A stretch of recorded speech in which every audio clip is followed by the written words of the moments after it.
D'être présente avec vous aujourd'hui.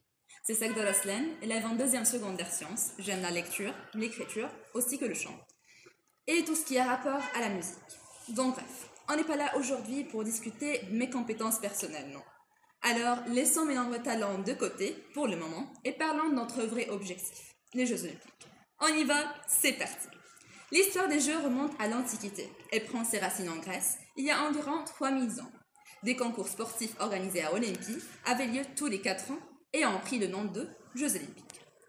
S'inspirant de cette histoire pertinente, Coubertin, qui est à l'origine de ce grand projet, décide de créer les Jeux Olympiques modernes. Dans ce but, il fonde à Paris en 1894 le Comité international olympique. C'est presque impossible de parler des Jeux Olympiques sans avoir ces fameux anneaux à l'esprit. Au moins, une 5 couleurs est présente dans tous les drapeaux du monde. Les 5 anneaux entrelacés représentent les 5 continents unis par olympisme. Quant aux 6 couleurs, en incluant le blanc en arrière-plan, elles représentent toutes les nations.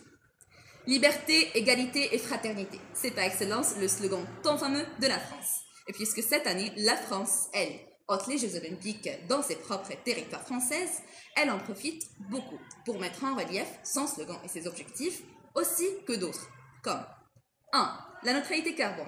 2. L'égalité, surtout entre les sexes, ODD 5. 3. La mise en œuvre des infrastructures plus durables, ODD 9. 4. La mise en disposition les villes plus durables, ODD 11. Du coup, le sport en général favorise l'inclusion sociale, en rassemblant les gens autour d'une passion commune, brisant les barrières sociales et hiérarchiques. Les Jeux Olympiques et Paralympiques de Paris 2024, particulièrement, promettent une expérience inclusive et historique marquée par la parité des sexes et la célébration des performances exceptionnelles des athlètes. Les Jeux offriront une combinaison unique de sport, de culture et de festivité, avec une attention particulière portée à l'accessibilité. In conclusion, as Henry Ford said, failure is simply the opportunity to begin again, this time more intelligently. So always remember, you're just having fun. Let the child in you enjoy the time. Be wild and take those risks. You only live once. However, you have the chance every day to relive, retry, and learn from those past mistakes that you've once made. And keep in mind that winning doesn't always mean being first. Winning means you're doing better than you've ever done before.